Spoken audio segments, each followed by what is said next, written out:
हरियाणा के एक छोटे से शहर में शर्मा परिवार रहता था। घर में सास ससुर, दो बेटे और उनकी बहुएं थीं।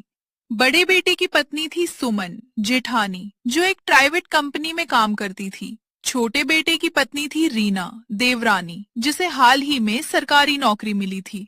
शादी के बाद से ही घर का माहौल थोड़ा अलग हो गया था। सास हमेशा कहती थी, सरकारी नौकरी वाली बहू तो घर की शान होती है। इस बात से सुमन को अंदर ही अंदर बहुत बुरा लगता था। वो रोज सुबह जल्दी उठती, घर का काम करती, फिर ऑफिस जाती, लेकिन फिर भी उसकी मेहनत को उतनी इज्जत नहीं मिलती थी। रीना आराम से उठती, टाइम से ऑफिस जाती और घर में उसे ज्यादा कुछ करने को नहीं कहा जाता।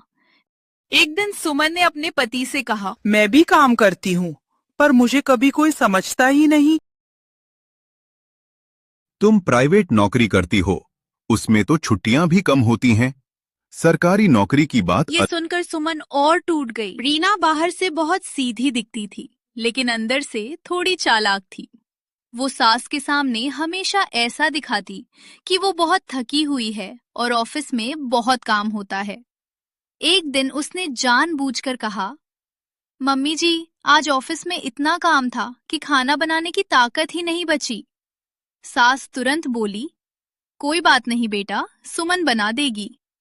सुमन सब समझ रही थी, लेकिन कुछ कह नहीं पाती थी। एक दिन बात बढ़ गई। सुमन ने गुस्से में कहा, मम्मी जी, क्या सिर्फ मैं ही इस घर की जिम्मेदारी हूँ? सास बोली, तू बड़ी बहू है, तुझे समझना चाहिए। रीना चुपचाप खड़ी थी, लेकिन उसके चेहरे पर हल्की मुस्कान थी। एक दिन सास बीमार पड़ गई। अब घर की पूरी जिम्मेदारी दोनों बहुओं पर आ गई। रीना को पहली बार समझ आया कि घर संभालना कितना मुश्किल होता है। उधर सुमन ने बिना कुछ बोले पूरे घर को संभाल लिया, खाना, दवा, ऑफिस, सब कुछ। रीना को अपनी गलती का एहसास होने लगा।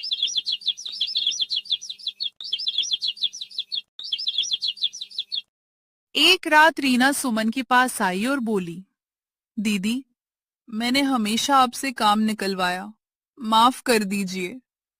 सुमन मुस्कुराई। घर में रहना है तो साथ चलना पड़ता है, मुकाबला नहीं करना चाहिए। उस दिन के बाद सब बदल गया। अब दोनों मिलकर काम करती थी। सास भी समझ गई कि नौकरी चाहे सरकारी हो या प्राइवेट, मेहनत दोनों में होती है। घर में अब शांति थी और दोनों बहुएं अब एक दूसरे की ताकत बन चुकी थीं। घर में तुलना नहीं, समझदारी जरूरी है। सरकारी या प्राइवेट नौकरी से ज्यादा इंसान की नीयत मायने रखती है। ससुराल में रिश्ते जीतने पड़ते हैं, साबित नहीं करने पड़ते।